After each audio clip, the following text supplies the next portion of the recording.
안녕하십니까. 꿈꾸는 시니어TV입니다. 오늘 주제는 2022년에 변경되는 주거급여 기준 내용과 지급사례 계산 방법을 통해서 수급자가 주거급여를 받기 위해서 필요한 조건과 수급 금액을 알아보는 내용입니다. 주거급여는 주거하는 데 필요한 비용을 지원해주는 급여인데요. 전세, 월세, 임대주택, 고시원 등에 사시는 분들이 모두 받을 수 있는 급여입니다. 주거급여는 보증금과 매월 내는 임차료는 지원이 되지만 관리비는 지원이 되지 않기 때문에 자신의 돈으로 부담을 해야 됩니다. 그리고 생계급여, 의료급여의 경우에는 소득과 재산, 근로능력, 부양의무자까지 보지만 주거급여는 수급자의 소득과 재산만을 기준으로 봅니다. 그래서 부양의무자의 소득과 재산은 따지지 않고 수급자 본인의 소득과 재산이 주거급여 수급 기준을 충족하기만 하면 주거급여를 받을 수 있게 됩니다. 그리고 주거급여는 다른 급여와 다르게 적용되는 큰 특징이 하나 있는데요. 청년가구 주거급여 분리지급 제도입니다. 원가족인 부모님이 주거급여를 받는 경우에는 원가족인 부모님과 떨어져 사는 20대 미혼 청년도 주거급여를 별도로 받을 수가 있다는 내용입니다.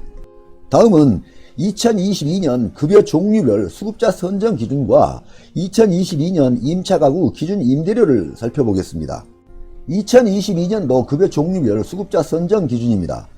1인 가구는 약 89만원 이하, 2인 가구는 약 149만원 이하, 3인 가구는 약 192만원 이하, 4인 가구는 약 235만원 이하인 분들이 포함이 됩니다. 다음은 2022년 임차가구 기준 임대료를 살펴보겠습니다. 이 기준 임대료가 수급자가 받을 수 있는 최대 금액인데요. 급지별로 가구원 수에 따라서 금액이 분리가 됩니다. 급지는 1급지 서울, 2급지 경기 인천, 3급지 광역시, 세종시, 수도권의 특례시, 4급지는 그 외지역이 됩니다.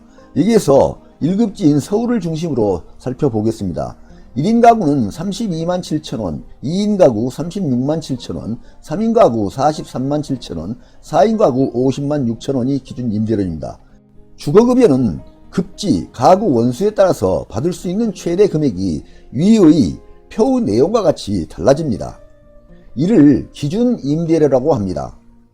이러한 기준 임대료는 주거급여 수급 대상자인 분이 최대로 받을 수 있는 금액을 뜻합니다. 그러므로 실제 월 임대료가 기준 임대료보다 적거나 소득이 기준금액을 초과해서 생계급여 대상에 포함이 안 되신 분들의 경우에는 받을 수 있는 주거급여가 기준 임대료보다 적어질 수도 있고요. 때로는 1, 2만원 정도의 적은 금액만 받는 경우가 생길 수도 있습니다. 그럼 지금부터 주거급여를 얼마나 받을 수 있는지 급지별, 가구 원수별 사례를 통해서 계산해보고 알아보겠습니다. 월세 사는 생계급여 수급자가 받을 수 있는 주거급여를 살펴보겠습니다. 사례입니다. 서울에 사는 1인 가구가 월세 40만원에 살고 있고 보증금은 없습니다. 실제 임차료는 40만원이 나왔는데요. 보증금이 없기 때문입니다. 그리고 서울의 1인 가구 기준 임대료는 32만 7천원입니다. 그래서 실제로 받을 수 있는 금액은 실제 임차료와 기준 임대료 중에 적은 금액인 32만 7천원을 받게 되는 것입니다. 전셋집 사는 수급자가 받을 수 있는 주거급여를 보겠습니다. 전셋집 사는 수급자는 전셋집 월 임차료를 먼저 계산을 해야 되는데요. 그 계산 방법은 보증금의 4%를 곱한 다음에 12개월로 나누게 되면 월별 실제 임차료가 계산이 됩니다. 사례를 보겠습니다. 서울에 사는 2인 가구입니다. 전세 1억 2천에 살고 있는데요. 실제 임차료는 40만원이 나왔습니다. 1억 2천 곱하기 4% 나누기 12개월은 40만원입니다. 그리고 서울의 2인 가구 기준 임대료는 36만 7천원입니다. 그래서 실제로 받을 수 있는 금액은 실제 임차료와 기준 임대료 중 적은 금액인 36만 7천원이 되는 것입니다. 다음은 보증금 플러스 월세 사는 수급자가 받을 수 있는 주거급여를 보겠습니다. 사례입니다. 서울에 사는 4인 가구가 보증금 3천만원에 월세 30만원에 살고 있습니다. 실제 임차료를 계산해보니 40만원이 나왔습니다.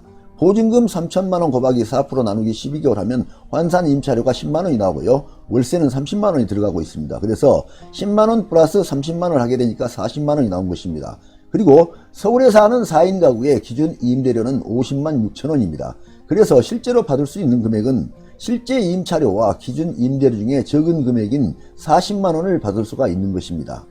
지금까지는 주거급여 계산 방법을 알아보았는데요. 어느 정도 이해가 되셨습니까? 그런데요, 주거급여에서는 고려해야 될 중요한 내용이 또 한 가지 있습니다. 소득이 기준금액을 초과해서 생계급여 대상이 안 되신 분들의 경우에는 일정 부분 자기부담분이 발생하고 주거급여에서 자기부담분을 삭감하고 지급을 하게 됩니다. 그래서 실제로 받는 금액은 기준 임대료보다 상당 부분 줄어들 수도 있고요. 경우에 따라서는 1 내지 2만원 정도만 받게 되는 분들도 생길 수가 있다는 것입니다. 자기부담분은 자기의 소득 인정액이 생계급여 선정 기준 금액보다 클 경우에 발생이 되는데요. 이때 주거급여 수급액에서 자기부담분을 뺀 금액이 실제 지급액이 되는 것입니다. 여기에서 자기부담분은 자기의 소득 인정액에서 생계급여 선정 기준 금액을 뺀 차액에다가 30%를 곱하게 되면 자기부담분이 나오게 됩니다. 사례를 보겠습니다. 서울에 사는 1인 가구입니다. 전세 1억 2천만 원에 살고 있고요. 소득 인정액이 89만 원이 나왔습니다. 실제 임차료를 계산해보니 40만 원이 나왔습니다. 1억 2천만 원 곱하기 4% 나누기 12개월 하면 40만 원이 나옵니다. 그리고 서울의 1인 가구 기준 임대료는 32만 7천 원입니다. 그래서 실제로 받을 수 있는 금액은 실제 임차료와 기준 임대료 중에 작은 금액인 32만 7천 원이 되는데요. 여기에서는 자기부담분이 발생이 되었습니다. 그래서 자기부담분 9만 3천원을 뺀 23만 4천 원이 최종 급여액이 되는 것입니다. 여기에서 자기부담분은 소득 인정액 89만 원에서 생계급여 선정 기준 금액인 58만 원을 뺀 차액에 30%를 곱하게 되면 9만 3천 원이 나오게 되는 것입니다. 주거급여 자기부담분에 대한 내용을 어느 정도 이해하셨습니까? 계산 방법이 상당히 어렵기는 한데요. 해당되시는 분들께서는 참고하시기 바랍니다. 다음은 청년가구 주거급여 분리지급 제도에 대해서 알아보겠습니다. 주거급여 제도에서는 또 한 가지 중요한 지원 제도가 있는데요. 그것은 바로 청년가구 주거급여 분리지급 제도입니다. 우리나라 기초생활보장제도에서는 30세 미만의 미혼 자녀는 부모와 따로 살더라도 부모와 함께 사는 것으로 보고 있는데요. 이러한 이유 때문에 30세 미만의 미혼 자녀가 부모와 따로 살아도 모두 포함해서 소득 인정액을 산출하고 있고, 생계급여나 주거급여 등을 적용할 때도 한 세대로 포함해서 적용을 하고 있습니다. 그런데 그 자녀가 지방에서 부모와 함께 살다가 서울에 있는 대학교로 진학을 할 경우 등에는 주거비 부담이 크게 늘어날 수밖에 없습니다. 이런 경우에도 그 미혼 자녀에게 주거급여를 부모와 분리해서 따로 지급할 수 있도록 해주는 제도가 청년가구 주거급여 분리지급 제도입니다. 만약에 대전에 거주하는 3인 가구가 주거급여를 받고 있는데 아들이 서울에 있는 대학으로 진학을 했다면 대전에 계시는 부모님은 아들을 빼고 대전 지역 2인 가구 수급 조건에 맞추어서 주거급여 지급이 되고요.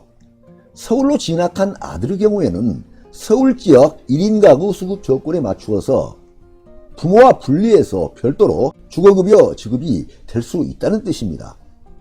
이런 조건에 해당되시는 분들께서는 청년가구 주거급여 분리지급 제도를 충분히 활용하셔서 가사에 많은 도움이 되시기를 바랍니다. 다만 혼자 사는 20대 청년이라고 해서 무조건 모두에게 청년가구 주거급여를 분리해서 주는 것은 아니고요. 부모님이 주거급여 수급자 조건에 해당이 되어서 주거급여를 받고 있는 경우에만 그 기준에 따라서 청년가구 분리지급이 된다는 점은 참고하시기 바랍니다. 네, 오늘 동영상 주제는 2022년에 새롭게 변경되는 주거급여 수급 조건이었습니다. 다음 동영상 주제는 2022년에 새롭게 변경되는 교육급여 수급 조건에 대해 말씀드리겠습니다. 많은 도움이 되시길 바랍니다. 끝까지 경청해 주셔서 감사합니다.